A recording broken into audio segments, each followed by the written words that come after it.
आज के दिन आप किसी भी पॉलिटिकल पार्टी के राजनेताओं को देख लीजिए, कोई 75 साल का हो, 80 साल का राजनेता हो, फिर भी उसका मन नहीं करता कि वो एमपी एमएलए की कुर्सी छोड़ दे। वो एक बार फिर ट्राई करता है एमपी एमएलए बनने के लिए। एक जो 22 साल का 25 साल का नौजवान है, उसको रिटायर करके कह देने बोला भाई आप रिटायर हो गए तो आप अग्निवीर थे, अब आप अपने घर के चले जाइए। हम अपने आंदोलन को जीतने के लिए कर रहे हैं।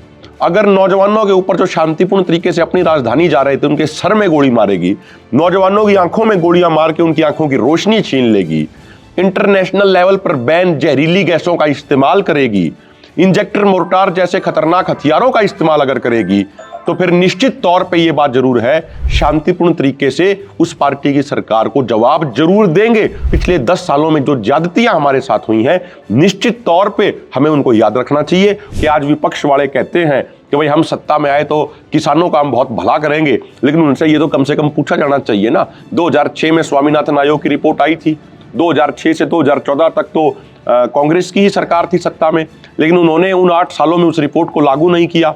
आज वो कह रहे हैं हम किसानों के लिए बहुत कुछ कर देंगे, तो उन पे विश्वास कैसे किया जा सकता है। राजनेता चाहे किसी भी पार्टी के हों, वो जनता के मालिक नहीं है, वो जनता के सेवक हैं और उनको सेवक के तरीके से ही रखना चाहिए। दोस्तों नमस्कार, मैं हूं ओम प्रकाश और आप देख रहे हैं किसान तक। इस वक्त मैं हरियाणा के पानीपत में हूं। पिछले 2 दिन से जो किसान इंसाफ यात्रा चल रही है हरियाणा में, उसके साथ हूं मैं, और कम से कम 15 गांव में मैं गया हूं। और अलग अलग गांव में जाने के बाद जो मेरा एहसास, ये मेरे अंदर से जो एक बात निकल के आई है कि किस तरह से लोग सपोर्ट कर रहे हैं किसान आंदोलन को। जो जनता को कभी काजू कतली खिलाते थे, वो आज लोग किसान नेताओं को वो कर रहे हैं। और ख़ास तौर पे मैं एक शख्स का नाम लेना चाहूँगा, वो नाम है अमन्नू कुहाड़, जो किसान आंदोलन पार्ट 1 में भी थे, पार्ट 2 में भी हैं, और लगातार मैं उम्मीद करता हूँ 30 साल की उनकी उम्र है और बहुत बड़े किसान नेता बन के हरियाणा के और पूरे देश के उभरेंगे। तो मैं सीधे बिना किसी देर के सीधे अमन्नू जी से मुखातिब होता हूँ। अमन्नू जी, आपका बहुत बहुत स्वागत है किसान तक में जी। और जो ये किसान इंसाफ यात्रा आपने निकाल रखी है, इसका सबसे पहला मेरा सवाल यही है, इसका मकसद क्या है? क्योंकि किसान आंदोलन तो चल ही रहा है जी। रेल रोको आंदोलन भी चल रहा है, Shambhu border, Kharauli border, Ratanpura border, सब पे बैठे भी हुए हैं लोग जी। तो इस यात्रा का फिर क्या मकसद है? देखो ओम प्रकाश जी, एक महत्वपूर्ण जो बात है वो ये है कि पिछले 10 सालों के कार्यकाल में इस सरकार के, और मैं तो कहूँगा पिछले 77 सालों में जितनी भी सरकारें रही, उन सरकारों ने किसानों को, मजदूरों को, गांव में रहने वाले लोगों को हमेशा ठगने का और लूटने का काम किया। 10 साल पहले जब माननीय मोदी जी गुजरात के मुख्यमंत्री होते थे, तो उन्होंने और उनकी पार्टी ने ढेर सारे वादे किसानों के साथ, मजदूरों के साथ, नौजवानों के साथ करे, लेकिन वो वायदे पूरे करने की बात तो दूर, जैसे स्वामीनाथन आयोग की रिपोर्ट को लागू करना हो, नौजवानों को साल में 2 करोड़ रोजगार देना हो, एमएसपी पे गारंटी देने की बात हो, ऐसे वादों को पूरा करने की बात तो दूर, जब उन वादों को याद दिलाने के लिए देश के लोग, मेहनतकश लोग, किसान और मजदूर, जब उन्होंने अपनी आवाज उठाई शांतिपूर्ण तरीके से, उनकी आवाज सुनने की बजाय उनकी आवाज को लठों के दम पे, गोलियों के दम पे इस सरकार ने कुचलने का काम किया। 2020-21 वाला आंदोलन था, उस आंदोलन में हमारे 750 किसान भाई शहीद हुए। जो वर्तमान 13 फरवरी से हमारा आंदोलन चल रहा है, इस आंदोलन में हमारे 25 से अधिक साथी शहीद हो चुके हैं। एक नौजवान साथी शुभकरण सिंह को सर में गोली मार के हरियाणा पुलिस द्वारा शहीद किया गया। 5 नौजवानों की आंखों की रोशनियां छीन ली गई। जो नौजवान, कोई 22 साल का, कोई 25 साल का, कोई 35 साल का। 2020-21 वाले आंदोलन में लखीमपुर खीरी के अंदर भाजपा के एक बड़े नेता अजय मिश्रा टैनी के बेटे ने किसानों को अपनी गाड़ियों के नीचे कुचल दिया। और आज के दिन हमारे देश के गृह मंत्री माननीय अमित शाह जी उसी अजय मिश्रा टैनी को अपने साथ में खड़े करके कह रहे हैं कि इसको यहां से जिता के भेज दो, मैं इसको बड़ा आदमी बना दूंगा। तो क्या उनकी सोच ये है कि किसानों को, देश के अन्नदाता को, देश का पेट भरने वाले लोगों को जो व्यक्ति कुचलेगा उसको वो बड़ा आदमी बनाएंगे? उनको थोड़ा तो सोचना चाहिए ना। वो गृह मंत्री पद पे बैठे हैं, देश के संविधान की शपथ लेके ही बैठे हैं ना। देश के कानून के अनुसार उनको चलना चाहिए। देश का जो कानून कहता है उसका पालन पूरे देश में हो, ये जिम्मेदारी माननीय गृह मंत्री जी की है। लेकिन माननीय गृह मंत्री जी ऐसे व्यक्ति को बढ़ावा दे रहे हैं जिसने कानूनों को तो ना सिर्फ तोड़ा बल्कि कानूनों को कुचल दिया, लोगों को कुचल दिया अपनी गाड़ियों के नीचे। अब आप दूसरी तरफ देख लीजिए, महिला पहलवानों का आंदोलन हुआ। वो यही तो कह रहे थे कि जिसने महिला पहलवानों का यौन शोषण किया उसके ऊपर कार्रवाई होनी चाहिए। यही तो उनकी मांग थी, एक जायज मांग थी।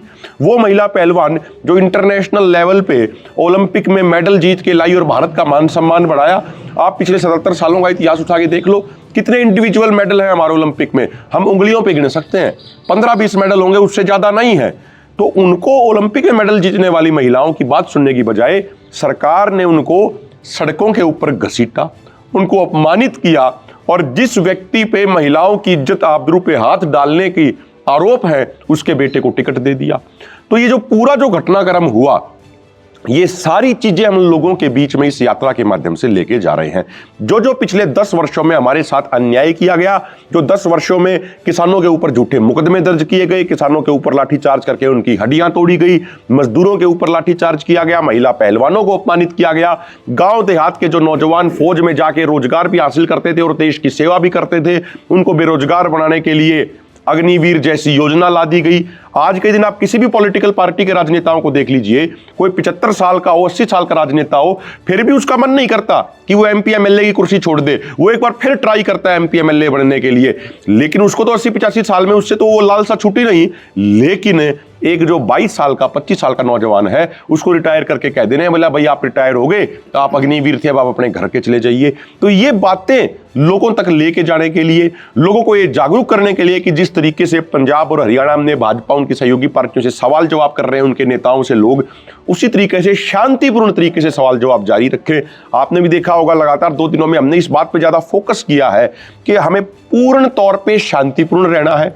सरकार चाहे जितना जुल्म करेगी, सरकार चाहे जितना हिंसा करे, हम शांति के माध्यम से उसका जवाब देंगे, क्योंकि शांति में आंदोलन ही जीता जा सकता है। और अगर वो सवाल जवाब भी ना करने दे भाजपा वाले नेता, तब आप शांतिपूर्ण तरीके से काले झंडे दिखा के, यूनियन के झंडे दिखा के उनका विरोध कीजिए। और मैं आपको एक बात और महत्वपूर्ण इसमें बता दूं, जो हमारे कल के कार्यक्रम थे पानीपत जिले में, सारे गांवों में बड़ी बड़ी सभाएं हुई। हमारा परसों हरियाणा के जो कार्यक्रम थे, उन तमाम गांवों में जहां जहां हमारी सभाएं थी, एक दिन पहले पुलिस की टीमें बड़ी संख्या में पहुंची, वहां के गांव वालों को डराने का प्रयास किया कि आपको ये प्रोग्राम नहीं कराना है, आपको किसी भी प्रोग्राम में नहीं जाना है। इस तरीके का उन्होंने प्रयास किया, लेकिन उसके बावजूद आप देख रहे हो कि लोगों में जबरदस्त जन समर्थन है आंदोलन के प्रति। लोग पूरे तरीके से आंदोलन के साथ खड़े हैं, लोग डट के खड़े हैं। और सरकार को भी ये समझ लेना चाहिए कि बंदूकों के दम पे वो कुछ समय के लिए किसी आंदोलन को दबाने का प्रयास तो कर सकते हैं, लेकिन जो लोगों की भावना है, जो जन भावना है, उस जन भावना को दबाया नहीं जा सकता। आज लोग हरियाणा के तन मन धन से इस किसान आंदोलन के साथ खड़े हैं। आपने देखा होगा कल रात को हमारा जो आखिरी कार्यक्रम था उसका समय 6 बजे का था, लेकिन कई कार्यक्रमों में देरी होने के कारण, रोड खराब होने के कारण हम आखिरी कार्यक्रम में 9 बजे पहुंचे। लेकिन उसके बावजूद 9 बजे पहुंचने के बावजूद वहां पे लोगों का भारी जन समर्थन वहां पे मौजूद था। चौपाल पूरे तरीके से वहां पे भरी हुई थी। लेकिन अभिमन्यु जी, 25 मई को हरियाणा वोटिंग है, उससे पहले 19 तारीख तक आप यात्रा निकाल रहे हैं। 19 तारीख को रैली है कैथल में आपकी, 22 तारीख को शंभू बॉर्डर पे, खनौरी बॉर्डर पे 100 दिन पूरे हो रहे हैं आंदोलन के, उसकी रैली है। तो आपकी टाइमिंग पे सवाल कुछ लोग उठा रहे हैं, खासतौर पे बीजेपी के लोग, कि ये बीजेपी को नुकसान पहुंचाने के लिए ये सब किया जा रहा है। देखो, हम जो ये सब कुछ कर रहे हैं, हम अपने आंदोलन को जीतने के लिए कर रहे हैं। किसी पॉलिटिकल पार्टी को ना तो फायदा पहुंचाना हमारा कोई एजेंडा है। हाँ, ये जरूर है, सत्ता में चाहे किसी पार्टी की सरकार हो, अगर वो सरकार सत्ता में रहते हुए जुल्म करेगी, सत्ता में रहते हुए नौजवानों के ऊपर झूठे पर्चे दर्ज करके उनको जेलों में डालेगी, जेलों में सड़ाएगी उनको, अगर नौजवानों के ऊपर जो शांतिपूर्ण तरीके से अपनी राजधानी जा रहे थे उनके सर में गोली मारेगी, नौजवानों की आंखों में गोलियां मार के उनकी आंखों की रोशनी छीन लेगी, इंटरनेशनल लेवल पर बैन जहरीली गैसों का इस्तेमाल करेगी, इंजेक्टर मोर्टार जैसे खतरनाक हथियारों का इस्तेमाल अगर करेगी, तो फिर निश्चित तौर पे ये बात जरूर है कि देश की जनता, देश के किसान, देश के मजदूर इकट्ठे होके, एकजुट होके शांतिपूर्ण तरीके से उस पार्टी की सरकार को जवाब जरूर देंगे। और मुझे लगता है ये जिम्मेदारी भी बनती है लोगों की। लेकिन मैं फिर ये बात स्पष्ट कर दूं, मैं बिल्कुल आपके चैनल पे स्पष्ट कर देना चाहता हूं कि ना तो हम किसी पार्टी को समर्थन दे रहे हैं, ना हम किसी पार्टी को वोट देने की अपील कर रहे हैं। ये हमारा काम नहीं है। आपने देखा होगा 2 दिनों में हमने स्पष्ट ये सभाओं में अपनी ये बात कहा, वोट डालना हर व्यक्ति का नैतिक अधिकार है। लेकिन हम ये कह रहे हैं पिछले 10 सालों में जो ज्यादतियां हमारे साथ हुई हैं, निश्चित तौर पे हमें उनको याद रखना चाहिए। और मैं आपको ये भी आज ये आपसे वायदा करता हूं, मान लीजिए 2024 में कोई सरकार बदल जाती है या कोई हरियाणा की सरकार बदलती है, मान लीजिए कुछ भी हो सकता है, अगर सरकार बदलेगी, अगर वो गलत नीतियां लेके आएगी तो हम उसके खिलाफ भी इसी तरीके से लड़ाई लड़ेंगे। 2014 से पहले भी हमने इसी तरीके से लड़ाई लड़ी। और आपके इस चैनल पे मैं एक बात और यहां रेखांकित करना चाह रहा हूं, जो दोनों मोर्चों ने भी कहा कि जब विपक्षी पार्टियों के लोग गांव में आए तो उनसे भी आप सवाल पूछिए, और सवाल पूछने शुरू हो गए हैं। कल हिसार के गांव में विपक्ष वाले कैंडिडेटों से भी सवाल पूछे गए, और सबसे महत्वपूर्ण सवाल उनसे पूछा जाना यह है कि आज विपक्ष वाले कहते हैं कि भाई हम सत्ता में आए तो किसानों का हम बहुत भला करेंगे, लेकिन उनसे ये तो कम से कम पूछा जाना चाहिए ना। 2006 में स्वामीनाथन आयोग की रिपोर्ट आई थी, 2006 से 2014 तक तो कांग्रेस की ही सरकार थी सत्ता में, लेकिन उन्होंने उन 8 सालों में उस रिपोर्ट को लागू नहीं किया। आज वो कह रहे हैं हम किसानों के लिए बहुत कुछ कर देंगे, तो उन पे विश्वास कैसे किया जा सकता है। इसी तरीके से 2014 से पहले भाजपा बहुत बड़े बड़े वादे करती थी किसानों के लिए, मजदूरों के लिए, नौजवानों के लिए, लेकिन सत्ता में आने के बाद पूरा 180 डिग्री पलट गए। तो ये महत्वपूर्ण सवाल है। और आज ओवरऑल अगर मैं परिप्रेक्ष्य में देखूं तो राजनीतिक वर्ग के ऊपर से लोगों का विश्वास कम होता जा रहा है। इसका मतलब ये है कि कांग्रेस को भी कटघरे में खड़ा करना है, और बीजेपी को तो जो सत्ता में है उससे सवाल ज़्यादा पूछे जाते हैं। लेकिन आपने एक महत्वपूर्ण बात जो रेखांकित की है, उसमें आपने कहा कि पहले काजू कतली जो है लेकर के लोग तैयार रहते थे, अब नहीं है तैयार। तो ये बदलाव कैसे आया है? क्या सिर्फ 5 साल में आया है, या ये नेताओं पे लगातार विश्वास उतरने से आया है? देखो, मैं एक बात कहता हूँ, राजनेता चाहे किसी भी पार्टी के हों, वो जनता के मालिक नहीं है, वो जनता के सेवक हैं, और उनको सेवक के तरीके से ही रखना चाहिए। लेकिन हमारे मेहनतकश समाज से, गांव वालों से, हमारे देश की जनता से एक गलती हो गई, मैं उसको गलती ही कहूँगा, कि जब ये राजनेता गाँव में आते थे या किसी शहर में आते थे तो इनकी आवाभगत बहुत ज़्यादा की जाती थी। जो एक गरीब मजदूर, गरीब किसान अपने बेटों को 800 रुपये किलो की काजू कतली की बर्फी नहीं खिला सकता, वो राजनेता जब गाँव में आता था उसको काजू कतली की बर्फी खिलाने की होड़ जरूर करता था, उसके गले में नोटों की माला डालने की होड़ जरूर करता था। एक वो राजनीतिक को ग्लैमराइज कर दिया गया था। लेकिन पिछले 5 सालों में जो किसान आंदोलन हुए, मजदूरों के आंदोलन हुए, उससे इतने बड़े लेवल पे जागरूकता आई, जिस बात की जिक्र अक्सर चौधरी छोटू राम जी भी, बाबा साहिब अम्बेडकर जी भी करते थे कि इस किसान कमेरे को, इस मजदूर समाज को बोलना सीखना है और अपने दुश्मन को पहचानना है। तो ये पिछले 5 सालों में जो आंदोलनों में ट्रेनिंग हुई, बोलना भी सीख गया। अब आप देखिए, कोई भी राजनेता आता है तो किसी राजनेता को काजू कतली की बर्फी लोग नहीं खिलाते, किसी को नोटों की माला नहीं डालते, उससे लोग सवाल पूछते हैं। और मुझे लगता है यही एक सच्चे लोकतंत्र की भी निशानी है। लोकतंत्र में अगर जनता सवाल पूछना बंद कर देगी तो फिर लोकतंत्र नहीं रहेगा, वो तानाशाही में बदल जाएगा। तो इसीलिए सवाल करना बहुत जरूरी है। राजनेता उन बातों के जवाब दें या ना दें वो अलग बात है, लेकिन जनता द्वारा सवाल किए जाने बहुत जरूरी हैं। और मैं तो कहता हूं इस बात को कि अक्सर ये होना भी चाहिए, पूरे देश में होना चाहिए। मान लीजिए कोई 8वीं क्लास का स्टूडेंट है, वो 9वीं में तो उसको दाखिला तभी मिलेगा ना जब 8वीं की उसकी मार्कशीट बन जाएगी, उसका रिपोर्ट कार्ड बन जाएगा, 8वीं में वो पास हो जाएगा। तो इसीलिए इसी तरीके से जो राजनेता इन्होंने 5 साल पहले जो वादे करे थे, 10 साल पहले जो इन्होंने वादे करे थे, उनमें से वादे इन्होंने कितने पूरे किए, ये तो इनका कम से कम चेक होना ही चाहिए। अच्छा, एक चीज़ मैं स्पष्ट करना चाहूँगा आपसे कि जो टीम आ रही थी बातचीत करने आप लोगों से, खासतौर पे 4 दौर की बातचीत हुई, मुझे लगता है 25 से 30 घंटे आप लोग आमने सामने रहे। उसमें ये बात आई सामने कि सिर्फ 5 फसलों की उन्होंने 5 साल की गारंटी दी है। आपसे 2 दिन से मैं सुन रहा हूँ कि 10 फसलों को उन्होंने गारंटी दी थी। तो क्या वो अनऑफिशियल था? घोषणा आखिर क्यों नहीं हुई थी कि 10 फसलों की गारंटी हम दे रहे हैं? देखो, उन्होंने शुरुआत में 5 फसलों का उन्होंने जिक्र किया था। वही हम लोग को यही पता जी। उसके बाद जो एक किसी भी मूवमेंट में ऑफ द रिकॉर्ड जो बात करने का प्रयास किया जाता है, कुछ अधिकारियों के माध्यम से, कुछ अन्य लोगों के माध्यम से, वो बात करने की कोशिश करी गई उनके द्वारा। हमारे पास भी उनके संदेश आए कि भाई मामला कहाँ पे समझौता हो सकता है, ये थोड़ा एक मीटिंग से बाहर एक ब्लूप्रिंट बना लिया जाए कि भाई इस चीज़ों पे आप ये सहमत हो जाओगे तो फिर एक मीटिंग कर लेंगे। हमने कहा कि ये लोकतांत्रिक देश में आंदोलनों के साथ बातचीत करने का ये तरीका नहीं है। जो भी बात करनी है वो टेबल पे करेंगे बात। ऑफिशियली जो मीटिंग होगी, सरकार के लोग मीटिंग का न्योता भेजेंगे, जैसे पहले 4 दौर के लिए भेजा। जब मीटिंग बुलाएंगे, मीटिंग के अंदर बात होगी, ऑन द रिकॉर्ड बात होगी, ऑफ द रिकॉर्ड कोई बातचीत नहीं होगी। लेकिन उनका प्रयास ये था कि पहले आप मीटिंग से पहले खाका तैयार कर लीजिए कि आप यहां सहमत हो जाओगे, तब जाके हम मीटिंग करेंगे, नहीं तो हम मीटिंग नहीं करेंगे। उस बात को हमने रिजेक्ट कर दिया। फिर उन्होंने ये कहा कि भाई 5 फसलों के अलावा जो ऑफ द रिकॉर्ड जो अधिकारियों के माध्यम से, कुछ पत्रकारों के माध्यम से जो बातचीत आई सरकार की तरफ से, वो ये थी कि भाई हम इसमें 5 फसलें और जोड़ देंगे। जैसे उन्होंने पहले कहा था अरहर, उड़द, मसूर, नरमा, मक्का, पहले कहा था 5 फसलें।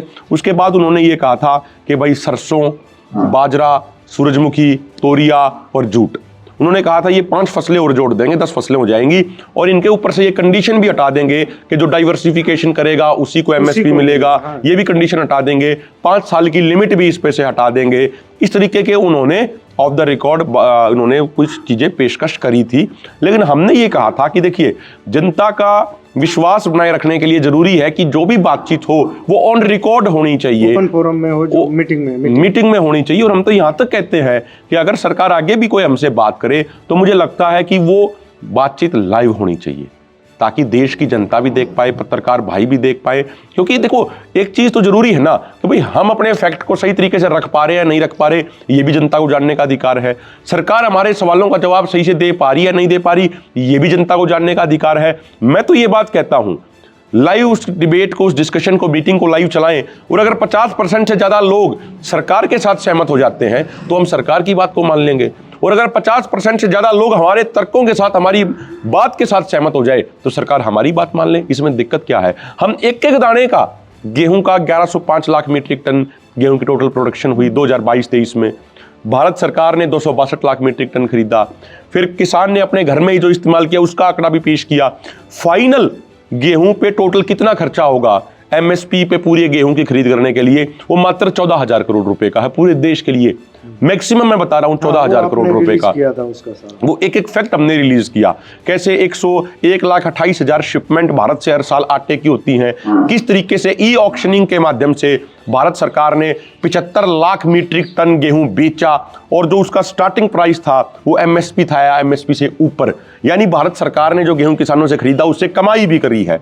लेकिन वो सारी चीजें जनता के सामने आ नहीं पाती। सरकार ये कह देती है कि भाई बहुत ज्यादा नुकसान हो जाएगा, ये हो जाएगा, वो हो जाएगा। और जो हमारी ये पूरी यात्रा चल रही है, इन तमाम तथ्यों को लोगों के सामने रख रहे हैं। और ये यात्रा का जो समापन होगा वो 19 मई को रविवार के दिन कैथल जिले के पाई गांव की अनाज मंडी में एक बड़ी महारैली के जरिए होगा। पाई गांव बहुत बड़ा गांव है, हरियाणा के सबसे बड़े गांव में से एक है। एक पंचायत का गांव है तो जिसमें 14-15 हज़ार वोटें हैं। उस गांव से हमने 3-4 दिन पहले प्रार्थना करी थी जाके। बड़ा एक्टिव, बड़ा सक्रिय, बड़ा क्रांतिकारी गांव है। उस गांव का एक 19 साल का नौजवान 2020-21 वाले आंदोलन में अजय ढुल शहीद भी हुआ था। तो अकेला अपने माँ बाप का इकलौता बेटा था वो। तो बड़ा क्रांतिकारी गांव है, हमेशा सामाजिक आंदोलनों में आगे रहने वाला गांव है। तो जब हमने उनके सामने जाके सबने ये प्रस्ताव रखा, उनसे प्रार्थना करी, तो उसके 2 दिन बाद उन्होंने अपना पूरा गांव इकट्ठा करके और ये ऐलान कर दिया कि पूरे हर तरीके से वो किसान आंदोलन के पहले भी साथ थे, आज भी साथ हैं, आगे भी रहेंगे। और गांव में ही रैली होगी, पूरे हरियाणा के किसानों की मेजबानी करने को तैयार हैं। तो हम आपके माध्यम से भी उस क्रांतिकारी गाँव पाई के लोगों का, किसानों का धन्यवाद करना चाहते हैं। एक बहुत बड़ा परसेप्शन बनाया जाता है आप लोगों के खिलाफ। खासतौर पे मैं जब हम लोग दिल्ली में घूमते हैं तो वहाँ पे जो सो कॉल्ड इकोनॉमिस्ट हैं, एसी कमरों में बैठने वाले, वो लोग ये बात करते हैं कि अगर एमएसपी की गारंटी दे दी गई तो कोई कहता है कि 17 लाख करोड़ का चूना लग जाएगा, कोई कहता है कि पाकिस्तान से बदतर आपकी इकोनॉमी हो जाएगी, कोई कहता है महंगाई बहुत बढ़ जाएगी। तो मैं तो इकोनॉमी पे नहीं जाऊँगा, मैं वो पाकिस्तान वाली बात पे नहीं जाऊँगा। मैं, क्योंकि आम जनता का सवाल है कि महंगाई बढ़ जाएगी, लोगों के दिमाग में भी ये बात है कि महंगाई बढ़ जाएगी, ये लोग गलत कर रहे हैं। तो उस पे क्या आपकी सफाई चाहूँगा कि उस पे महंगाई बढ़ने वाला जो सवाल है कि अगर दाम मिलेगा तो महंगाई बढ़ेगी। देखो, मैं आपको दो चीज़ें उसमें बताता हूँ ओम प्रकाश जी। आपको भी किसानी पत्रकारिता करते हुए काफ़ी समय हो गया और आपसे बेहतर मेरे ख्याल से किसानी को बहुत कम पत्रकार होंगे जो समझते होंगे। मैं 3 चीज़ों का एग्जाम्पल लेता हूँ, गेहूँ, धान और गन्ना। इनसे गेहूं से जो प्रोडक्ट बना आटा, धान से बना चावल और गन्ने से बनी चीनी, ठीक है। इन तीनों चीजों की खरीद सरकार द्वारा एक तय प्राइस पे करी जाती है जिसको हम एमएसपी बोल देते हैं। गेहूं का 2275 है, इसी तरीके से अपने धान का है 2203 रुपया था अब की बार, और गन्ने का भी एक फिक्स्ड प्राइस है, वो एमएसपी नहीं होता, उसको सेंटर एफआरपी सेंटर गवर्नमेंट देती है और उसमें जोड़ती है जो स्टेट गवर्नमेंट, वो एसएपी हो जाता है। मतलब इन तीनों चीजों की खरीद एमएसपी पे यानी एक फिक्स्ड प्राइस पे होती है और कोई इनकी कालाबाजारी नहीं होती। अब मुझे देखिए, इनसे जो प्रोडक्ट बनता है, आटा बनता है, चावल बनता है और जो हमारा चीनी बनती है, आपने कभी भी देखा ओम प्रकाश जी कि आटे के दाम अचानक से 400 रुपए किलो पहुंच गए हों, चावल के दाम अचानक से 300 रुपए किलो पहुंच गए हों, या फिर चीनी के दाम अचानक से 200 रुपए किलो पहुंच गए हों? ऐसा कभी नहीं हुआ ना। जिन चीजों की खरीद एक फिक्स्ड प्राइस पे होती है उनकी कालाबाजारी कभी नहीं होती। सरकार के पास उनका डाटा रहता है और सरकार जिसमें इन्वॉल्व होगी उसमें कालाबाजारी होने की संभावनाएं न के बराबर होंगी। उनका कभी भी एकदम से इस तरीके से कीमत नहीं उछली। दूसरी बात, एग्जाम्पल लीजिए आप नींबू का, प्याज का, टमाटर का, इनका कोई फिक्स्ड प्राइस नहीं है, कोई एमएसपी पे इनकी खरीद नहीं होती है। आपने देखा होगा, हमारे जो दर्शक है उन्होंने भी देखा होगा, कई बार अचानक से एकदम से नींबू पहुंच जाएगा 250 रुपए किलो। शहर वालों को सबसे ज्यादा परेशानी होती है। एकदम से टमाटर पहुंच जाएगा तो 100 रुपए किलो, एकदम से प्याज पहुंच जाएंगे 150 रुपए किलो। वो क्यों होता है? क्योंकि गवर्नमेंट का उस पर कंट्रोल नहीं होता, लोग कालाबाजारी करते हैं, उसका फिक्स्ड प्राइस नहीं होता, इसलिए कंज्यूमर को भी नुकसान उठाना पड़ता है। जिस चीज का एक प्राइस फिक्स होगा कि भाई ये जो चीज है ये 20 रुपया, 25 रुपया, 30 रुपया किलो के हिसाब से किसान से खरीदी जाएगी। मान लीजिए गेहूं 3000 रुपए क्विंटल के हिसाब से खरीदा जाएगा, तो उसमें जो व्यापारी है उसका भी मार्जिन फिक्स हो जाएगा। वो 2 रुपया 4 रुपया ही ऊपर अपना कमा सकता है, उसकी प्रोसेसिंग के लिए उससे ऊपर नहीं कमा सकता, उसकी कालाबाजारी नहीं होगी। दूसरी बात, अब देखो, जो एक कंज्यूमर को मिलता है वो 250 रुपए किलो का जो नींबू मिलता है, कई बार खरीदना पड़ता है, वो किसान को 250 थोड़ी मिलते हैं। किसान को तो वही 20-25 रुपया नींबू के किलो के मिलते हैं, उसमें उसकी लागत भी पूरी नहीं हो पाती। प्याज का वही 3-4 रुपया, 5 रुपया, 7 रुपया किसान को मिलता है। इसीलिए जो ये कुछ चीज़ों की जो ये महंगाई होती भी है, ये किसान के कारण नहीं होती, किसान को दाम मिलने से नहीं होती। ये महंगाई जो व्यापारी हैं, जो बड़े बड़े व्यापारी हैं, उनके कारण ये होती है। तो इसीलिए ये बिल्कुल गलत आर्ग्यूमेंट दिया जाता है इकोनॉमिस्ट द्वारा कि भाई इस तरीके से हो जाएगा, ये हो जाएगा, वो हो जाएगा। अभी एक बहुत ताज़ा रिपोर्ट आई है, वो ताज़ा रिपोर्ट ये कहती है, 2022-23 की ही वो रिपोर्ट है। वो रिपोर्ट ये कहती है, एक बड़े थिंक टैंक की रिपोर्ट है, कि पूरे देश में अगर एमएसपी गारंटी सरकार देती 23 फसलों पे, तो 2022-23 में मात्र 23 से 24 हजार करोड़ रुपए का ही खर्चा आना था। एक बात। दूसरी बात, अगर एमएसपी गारंटी कानून होगा तो उससे देश की अर्थव्यवस्था को क्या फायदा होगा, यह भी समझना जरूरी है। मान लीजिए एक किसान को एमएसपी की गारंटी मिलने से प्रति वर्ष उसको 50 हजार रुपए ज्यादा मिलते हैं। अब वो किसी राजनेता की तरह या बड़े व्यापारी की तरह उस 50 हजार रुपए को स्विस बैंकों में तो भेजेगा नहीं ना। वो उस 50 हजार रुपए से क्या करेगा? वो 50 हजार रुपए से अपने बच्चों के लिए अच्छे कपड़े ले आएगा, कुछ साइकिल ले आएगा, कुछ और चीज ले आएगा, अल्टीमेटली मार्केट में आएगा। वो मार्केट में आएगा, उसकी परचेजिंग पावर बढ़ेगी तो चीजों की डिमांड बढ़ेगी, चीजों की डिमांड बढ़ेगी तो चीजों की प्रोडक्शन बढ़ेगी, चीजों की प्रोडक्शन बढ़ेगी तो लोगों को अधिक रोजगार मिलेगा, फिर उनकी परचेजिंग पावर बढ़ेगी, यानी एक साइकिल चल जाएगी जिससे देश की अर्थव्यवस्था को बहुत फायदा होगा। इसीलिए एमएसपी गारंटी कानून जब बनेगा तो जो आज हमारे देश की अर्थव्यवस्था मिडिल इनकम ट्रैप में फंसी हुई है, उस ट्रैप से भी बाहर निकलेगी और हमारा देश बहुत तेजी से आगे तरक्की करेगा। जब आप इतने फायदे गिना रहे, सरकार बनाना क्यों नहीं चाहती?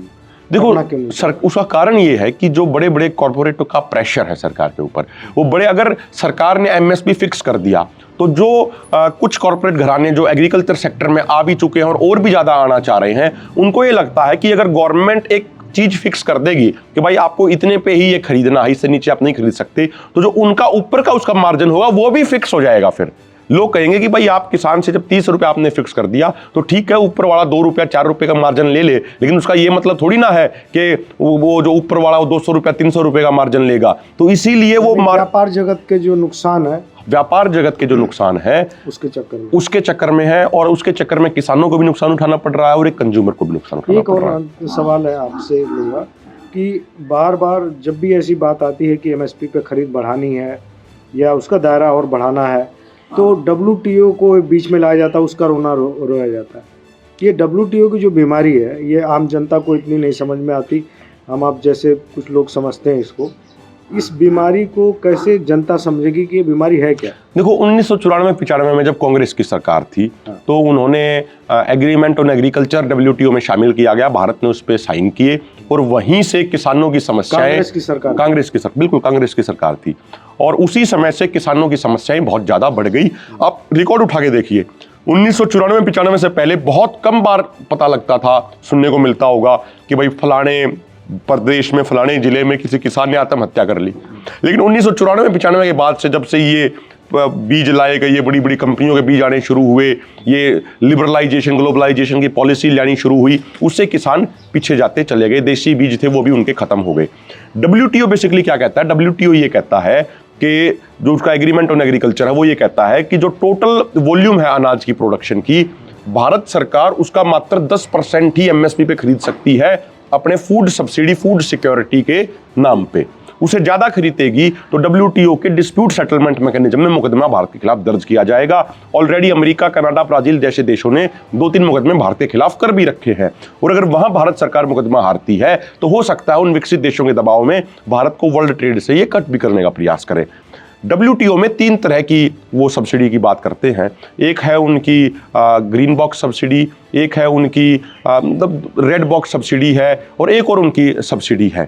तो उसमें जो एक महत्वपूर्ण बात है वो ये कहते हैं भाई ग्रीन बॉक्स सब्सिडी तो जो विकसित देश है वो कितनी भी उनको अपने लोगों को दे सकते हैं, भाई अपना उनके बच्चों की हेल्थ के नाम पे, जो उनका फूड है उसके इंश्योरेंस के नाम पे, फसलों की बीमा के नाम पे, इस तरीके से उनको छूट है पूरी। और उसी के तहत अमेरिका जैसे विकसित देश 42 लाख रुपए की सब्सिडी सालाना किसानों को अपने देते हैं। लेकिन जो भारत जैसे देश है, विकासशील देश है, उनको एक ये कर दिया उन्होंने कि भाई यहाँ पे आप जो ये एक एश्योर्ड प्राइस दोगे, MSP दोगे, इसके ऊपर उन्होंने लिमिट लगा दी, जैसे भारत के ऊपर 10% की लिमिट लगा रखी है। और रेड बॉक्स जो सब्सिडी उसमें पूरे तरीके से उन्होंने बंद कर दिया है। उसमें मैं बीच में रोकूंगा, एक चीज़ मैंने देखी है, मैंने रिपोर्ट भी इसकी बनाई है कि एक विकसित देश $62,000 अपने किसानों को प्रति किसान देता है साल भर में। हमारा देश $300 से कम देता है। तो क्या आप लोग ये बात नहीं करते कि भाई आप इस तरह का भेदभाव है इसको क्यों नहीं एड्रेस करते हैं? देखो उसमें क्या है कि भारत जैसे विकासशील देशों के लिए संभव नहीं है कि वो $62,000 की सब्सिडी अपने किसान को दे दें, क्योंकि हमारी अर्थव्यवस्था उतनी बड़ी नहीं है। इसका एक ही तरीका बचता है कि देखो एक तरफ तो प्रधानमंत्री जी ये कहते हैं भाई हम 56 इंच की छाती वाले, हम किसी के सामने झुकते नहीं। तो जो WTO इस तरह की भेदभाव की नीतियां ला रहा है, हम तो डिमांड ये कर रहे हैं कि भारत सरकार WTO से बाहर निकले, अपने खेती सेक्टर को बाहर निकाले। क्या जरूरत है हमें किसी की गुलामी करने की, जब हम आजाद मुल्क हैं, हम स्वतंत्र मुल्क हैं, हम खुद की अपनी नीतियां बना सकते हैं। तो जब हमें लग रहा है कि कुछ ऐसी नीतियां हैं जिन नीतियों से हमें नुकसान हो रहा है, तो उन नीतियों को ऐसे ऑर्गेनाइजेशन से हमें बाहर निकालना चाहिए अपने खेती सेक्टर को। सारी चीजों का समाधान हो जाएगा अपने आप। हम आत्मनिर्भर बने अपनी चीजों के ऊपर, हमें क्यों दूसरे देशों के ऊपर निर्भर रहने की जरूरत है।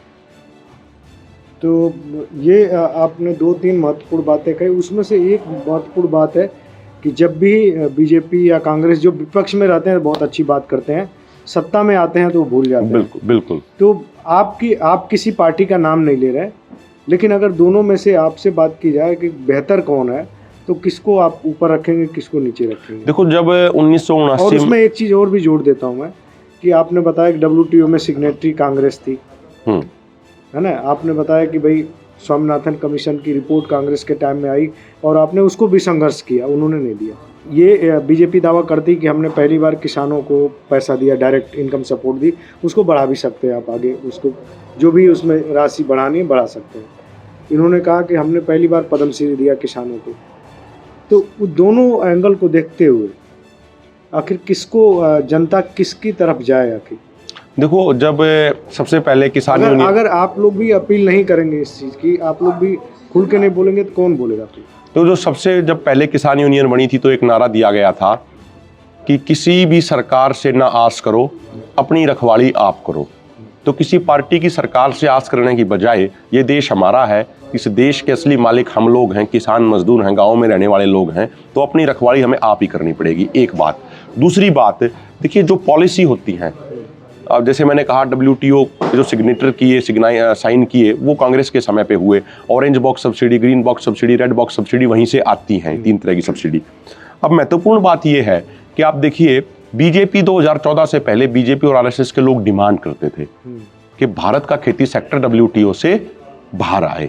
इनके अभी किसान मोर्चा के राष्ट्रीय उपाध्यक्ष भी रहे सिरोही साहब, उनके 2014 से पहले के लेख हैं जिसमें वो लिखते हैं कि भारत को WTO से बाहर आना चाहिए।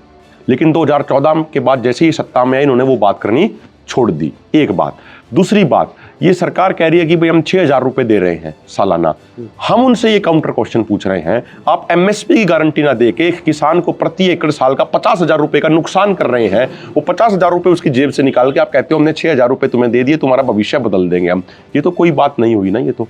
और महत्वपूर्ण बात इसमें आप देखिए OECD की रिपोर्ट है कि भाई 2000 से लेकर 2017 तक MSP ना मिलने के कारण किसानों को 17 लाख करोड़ का, उनको 45 लाख करोड़ का 17 सालों में नुकसान हुआ। 17 सालों में 45 लाख करोड़ का। 2022-23 में वही रिपोर्ट कहती है एक साल में गवर्नमेंट द्वारा प्रॉमिस्ड MSP ना मिलने के कारण किसानों को 14 लाख करोड़ रुपए का नुकसान हुआ। और जहाँ तक बात रही पद्मश्री देने की, मुझे लगता है अगर स्वामीनाथन जी को या चौधरी चरण सिंह जी को उनको पद्मश्री देने की बजाय जो पॉलिसीज लागू करने की वो बात कहते थे किसानों के, मजदूरों के हित में, मैं बात पूरी करूं दिया। हाँ, आम किसानों को कह रहे हैं कि हम तो पद्मश्री दे रहे हैं। हाँ, तो ये बिल आपने दुरुस्त किया, उसके लिए धन्यवाद आपका। जो भारत रत्न दिया, हम ये कह रहे हैं कि आज वो ऊपर बैठे बैठे सोच रहे होंगे कि अगर हमें ये भारत रत्न देने की बजाय जो पॉलिसी हम कहते थे, जो बातें जो स्वामीनाथन आयोग की रिपोर्ट लागू करने की बात कहते थे, जो C2+50% की बात कहते थे, जो चौधरी चरण सिंह जी जो ग्रामीण गांवों को एक अर्थव्यवस्था का आधार बना के देश की तरक्की करने की जो बात करते थे, अगर वो पॉलिसीज ये सरकार लागू करती तो मुझे लगता है कि किसानों में भी, मजदूरों में भी ज़्यादा खुशी होती और चौधरी चरण सिंह जी की और स्वामीनाथन जी की आत्मा भी ऊपर बैठ के खुश हो रही होती। तो दोस्तों, अलग अलग मुद्दों पे हमने अभिमन्यु जी से बातचीत की। इनको यात्रा में अभी निकलना है, 19 तारीख तक लगातार भाग दौड़ है और इस बीच हमारे लिए समय निकाला, इनका बहुत बहुत धन्यवाद। और इस तरह के फिर किसी और कृषि जगत की, खेती बाड़ी से जुड़े शख्सियत से हम मुलाकात करेंगे। तब तक के लिए आपका बहुत बहुत धन्यवाद। अगर ये वीडियो आपको पसंद आया है तो इसे लाइक ज़रूर करें। अगर चैनल अभी तक सब्सक्राइब नहीं किया है तो कर लें और नोटिफिकेशन पाने के लिए बेल आइकन भी दबा दें।